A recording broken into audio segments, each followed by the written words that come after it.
No alarms went off. No markets collapsed overnight. No headlines screamed crisis. Instead, prices crept upward, slowly, quietly, politely, and by the time people noticed, the damage was already done. This story isn't about a sudden failure. It's about a system that learned how to extract wealth without triggering panic. Because the most effective economic weapons don't look like weapons at all. Your intro, 37 seconds, already established style. Welcome to Wheelixon, where money, power, and history collide. Act 1, the most comfortable illusion. For most of modern history, people believed one thing about inflation, that it was a mistake, a policy error, a miscalculation, an unfortunate side effect of growth. That belief didn't come from ignorance, it came from design. Because if inflation were framed as intentional, the entire moral foundation of modern finance would crack. So instead, inflation was sold as something that just happens. But history tells a different story, not of chaos, not of incompetence, but of choice. Act 2. Why governments? Fear the truth. Governments don't fear debt. They fear default. Default is loud. It's visible. It triggers revolutions, elections, and regime changes. Inflation does the opposite. Inflation is quiet. It dissolves obligations slowly enough that no single moment feels catastrophic. And that is exactly why it became the preferred solution. When a government owes more than it can realistically repay, Act 3, the post-war turning point.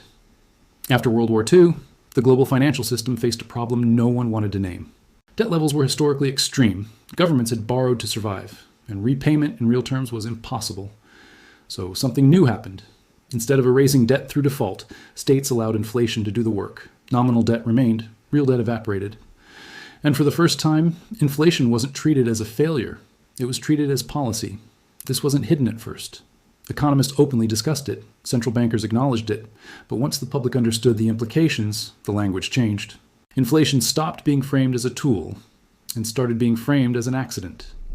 Act 4, the psychological shift. Here's the crucial part most people miss. Inflation doesn't need to be extreme to be effective. It only needs to be persistent. At 2 to 3% annually, prices double roughly every 25-30 years. That means savings decay invisibly, wages lag structurally, debt burdens shrink quietly. No emergency declarations required. This creates a strange psychological effect. People don't feel robbed, they feel confused. They blame corporations, they blame supply chains, they blame each other. Rarely do they blame the mechanism itself. Act 5. Inflation as a social filter. Inflation doesn't affect everyone equally. It never has. Those closest to the creation of money benefit first. Asset holders adjust. Institutions hedge. Governments refinance. Everyone else arrives late. By the time wages rise, prices are already ahead. This isn't theory. It's observable across decades, which is why inflation quietly became the most politically efficient way to redistribute wealth without calling it redistribution. Act 6. Why stability? Became the selling point? At some point, policymakers realized something dangerous. People don't need prosperity, they need stability. As long as the system feels functional, most won't question its fairness.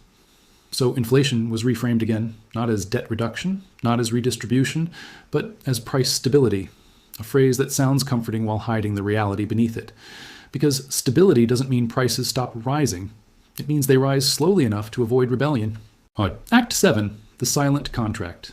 This is the unspoken agreement modern societies live under. Governments avoid default. Citizens tolerate inflation. Everyone pretends it as temporary, and the longer this arrangement lasts, the harder it becomes to escape. Because reversing inflation means confronting the debt problem directly, and that conversation is always postponed. Act 8. Why inflation is never solved. You. I'll often hear claims that inflation is under control. History shows that's rarely true. Inflation doesn't disappear. It pauses. It changes pace. Once a system learns it can dissolve obligations quietly, abandoning that power becomes politically impossible. And that's why inflation returns again and again, not as a failure, but as a fallback. Act 9, the moral disguise. Perhaps the most effective trick inflation ever pulled was moral camouflage. Instead of being framed as a choice, it became framed as economic necessity, global uncertainty. External shock, the language matters. Because necessity removes accountability, and accountability is the one thing inflation cannot survive. Act 10, the question. People never ask, most people ask, why is everything more expensive? The more dangerous question is, who benefits when prices rise faster than wages? Because once you ask that, the illusion collapses. Inflation didn't emerge from chaos. It emerged from calculation, from a world drowning in obligations and searching for a way out that wouldn't ignite unrest. And once that path was discovered, it was never forgotten. Act 11. When inflation stopped being temporary, every inflation cycle begins with the same promise. This is temporary. History shows that promise is almost never true. What actually happens is more subtle. Inflation doesn't end, it normalizes. Once prices rise, they rarely fall back. Instead, societies recalibrate their expectations downward. People stop asking why prices went up and start asking how to survive with less. That psychological shift is the real victory, because once expectations adjust, resistance fades. Act 12, the crisis. Accelerator inflation behaves differently during crises. In theory, crises should force reform. In reality, they do the opposite. Crises justify emergency measures. Emergency measures expand money creation. Expanded money creation deepens inflation. Then comes the paradox, inflation caused by crisis. Response is blamed on the crisis itself. The mechanism disappears behind the event. This pattern repeats across wars, pandemics, financial crashes, and geopolitical shocks. Each time, inflation emerges stronger than before. Act 13. The role of central banks. Central banks are often portrayed as independent referees. In practice, they are damage managers. Their primary mandate is not truth. It is continuity. A central bank that reveals the full extent of systemic fragility doesn't T-wise stabilize markets, it detonates them. So communication becomes as important as policy. Rates are data dependent. Inflation is moderating. Risks are balanced. Language becomes insulation, because credibility matters more than precision. Act 14. Why tightening never goes far enough. Occasionally, inflation becomes too visible to ignore. At that point, tightening begins. Interest rates rise, liquidity is withdrawn, markets react violently, then something predictable happens. Debt servicing costs explode, governments panic, corporations strain, asset prices wobble, and suddenly the cure looks worse than the disease. So tightening slows, then stops, then quietly reverses. Inflation retreats slightly, but never disappears. This isn't a failure of a will, it's a structural trap. Act 15, the debt gravity. Problem modern systems cannot tolerate sustained high rates. Why?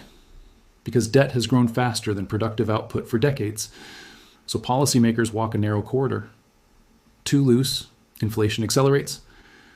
Too tight, the system fractures. The result is oscillation, not resolution. Inflation becomes cyclical, not solvable. Act 16, the quiet transfer becomes permanent. At this stage, inflation is no longer an emergency tool. It becomes background infrastructure. Savings lose purchasing power by default. Cash becomes a wasting asset. Risk-taking becomes necessary, not optional. This forces behavior. People speculate, not because they're greedy, but because standing still guarantees loss.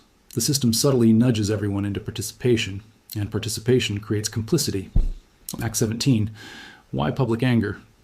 It misses the target when inflation bites hard, anger rises, but it rarely lands where it belongs. People blame corporations, retailers, immigrants, supply chains. These explanations feel tangible.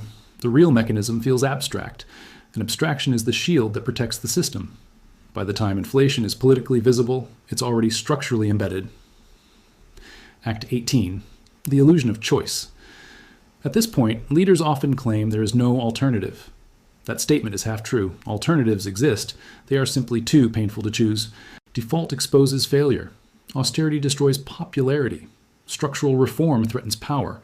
Inflation avoids all three, temporarily, so it keeps winning. Not because it's optimal, but because it's survivable. Act 19, why inflation persists. Even in prosperity. Here's the part that surprises most people. Inflation doesn't retreat during good times. It simply changes justification. During growth, inflation is framed as demand-driven. During recession, it's framed as supply-driven. Different stories, same outcome. Because once inflation is normalized, reversing it requires confronting decades of accumulated distortions. No system does that voluntarily. Act 20, the endgame. Nobody names. Over long horizons, inflation produces a specific outcome. Ownership becomes concentrated. Access replaces possession. Debt replaces savings, not overnight. over generations. People don't feel poor in absolute terms. It's the natural result of a system that dissolves obligations instead of resolving them. Act 21. Why this isn't a conspiracy. It's important to say this clearly. This is not a secret cabal. It's a set of incentives. So rational actors choose delay, and delay compounds. History doesn't require villains to produce harm. It only requires misaligned incentives. Act 22. The real cost of silence. The greatest cost of inflation isn't higher prices. It's loss of clarity. When money loses precision, planning becomes guesswork, long-term thinking erodes, trust weakens, social cohesion frays. People sense something is wrong, but can't name it.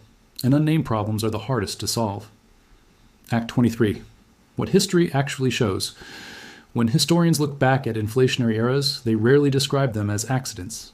They describe them as periods of avoidance of reform, avoidance of truth, avoidance of accountability. Inflation is not the disease. It's the symptom of decisions deferred too long. Act 24. The choice still exists. Even now, alternatives exist. They always do, but they require admitting uncomfortable truths. That not all promises can be kept, that growth has limits, that stability has a price. Until societies are willing to confront those realities, inflation remains the path of least resistance. Final reflection. Not a prediction, a pattern. This isn't a forecast, it's a pattern, one repeated across centuries, systems, and currencies. Whenever obligations exceed reality, inflation appears. Whenever truth threatens stability, inflation is chosen, and once chosen, it rarely leaves quietly. Inflation wasn't a mistake, it wasn't a temporary glitch, it was the solution systems reached when honesty became too expensive, and the longer it lasts, the harder it becomes to escape.